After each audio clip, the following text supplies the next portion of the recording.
I think it's a travesty that you're still in your job. Senator Hawley. Thank you, Mr. Chairman. Mr. Calhoun, just to come back to you, isn't a big part of this story not just what's happened at Boeing in the last year or two, but what's happened over the last 20, what the C-suite has done to this company? Well, let me give you an example. This is from the Atlantic magazine last month. For nearly 40 years, the company, Boeing, built the 737 fuselage itself in the same plant that turned out its B-29 and B-52 bombers. In 2005, it sold this facility to a private investment firm. Offloading, Boeing called it. The tail, the landing gear, the flight controls, and other essentials were outsourced to factories around the world, owned by others, and then just shipped to Boeing for final assembly. Mr. Chairman, I'd like to, with consent, have this article, Boeing in the Dark Age of American Manufacturing. Without objection. You now have 600, at least 600 direct suppliers worldwide. Who knows how many subcontractors? You've got 35 direct suppliers in China alone. I mean, hasn't this really been the hollowing out of Boeing? Senator Hawley, I think the decision that we have made with respect to Spirit Aero and our determination to bring it back into the Boeing fold is definitely a vote in favor of vertical integration. That's one. I can't comment on all of the ones of the past.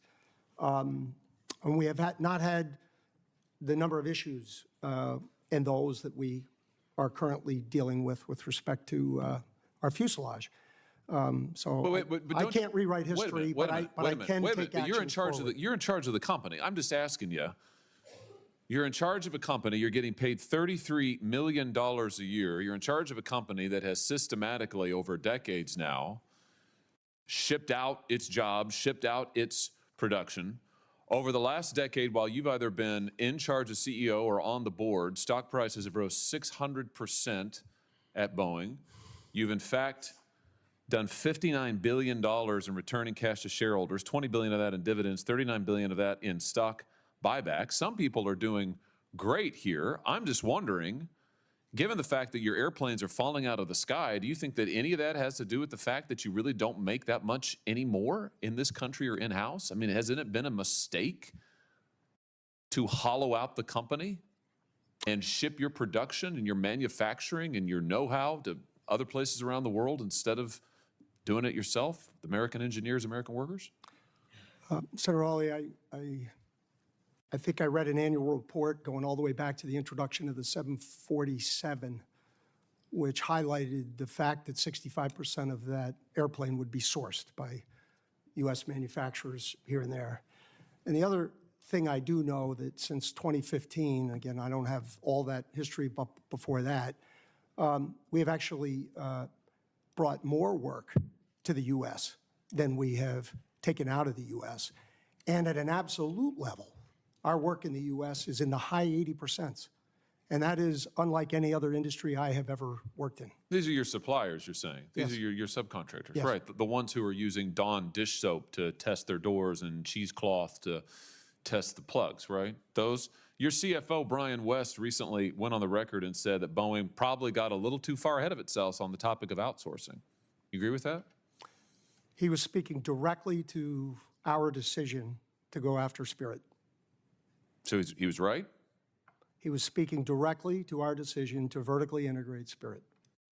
So he was right. You got too far ahead of yourself on outsourcing for all of these years. Is Boeing going to change course on this? We are most certainly changing course on Spirit. You've got 32,000 machinists. These are American workers who work for you. These are Boeing employees in the Pacific Northwest. You're in contract negotiations with them right now. 32,000, that's a lot of them. The last time that they got a contract was 16 years ago. Do you remember the terms of that contract? I don't. It was a very long contract. Yeah, well, they got 1% wage increases over 8 years. 1% over 8 years.